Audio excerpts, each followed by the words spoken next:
Have you ever wanted to disagree with someone but could never find the right words to do it? Maybe at work, when you're blamed for something you didn't do, or someone has slightly misunderstood what you said. Do you find yourself instead just nodding in agreement when secretly you want to say, "No, I don't agree actually"? Well, today I'm going to give you 8 different kinds of fixed expressions to help you express your disagreement in different situations. I'll show you how to pronounce them, their meanings, and how to use them in a much firmer way just by changing one word. So here goes.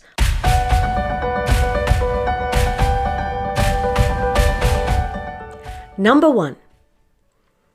That's not the point.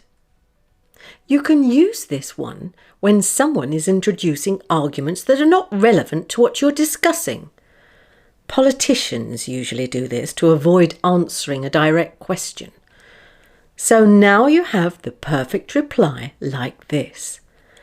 That's not the point. Number 2. It's not what I said at all.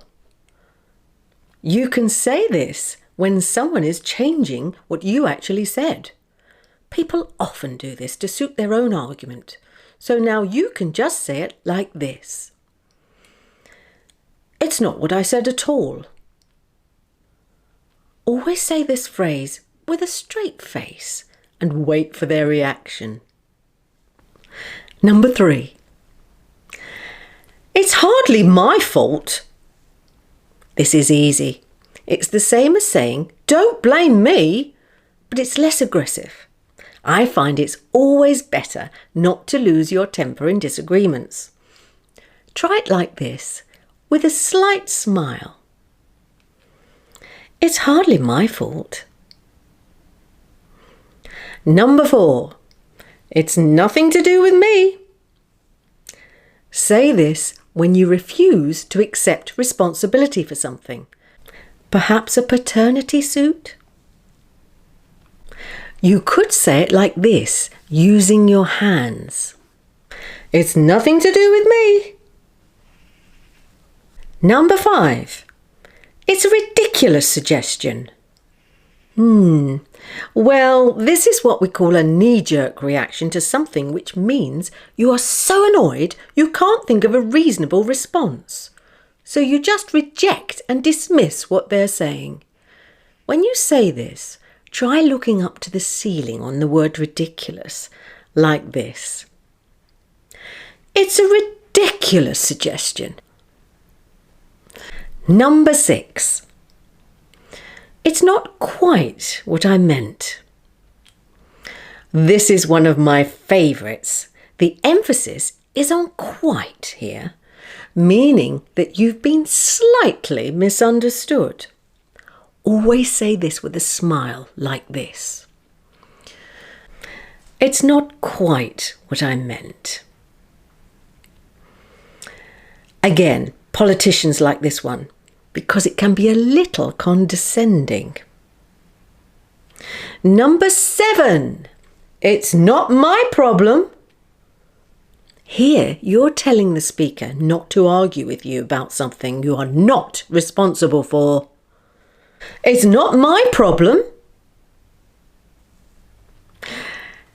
Number 8.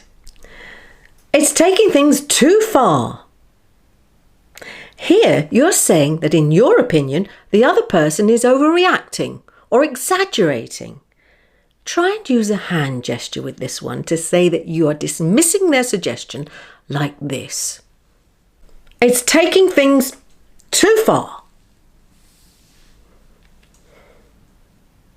So to help you to remember these, for each expression, try and think of an example in your own life when you might be able to use them.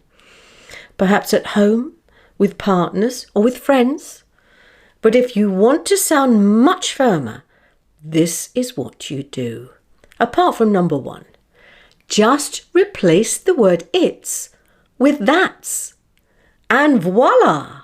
You will sound a lot more forceful, but be careful not to sound too aggressive, or you could land yourself in a lot of trouble.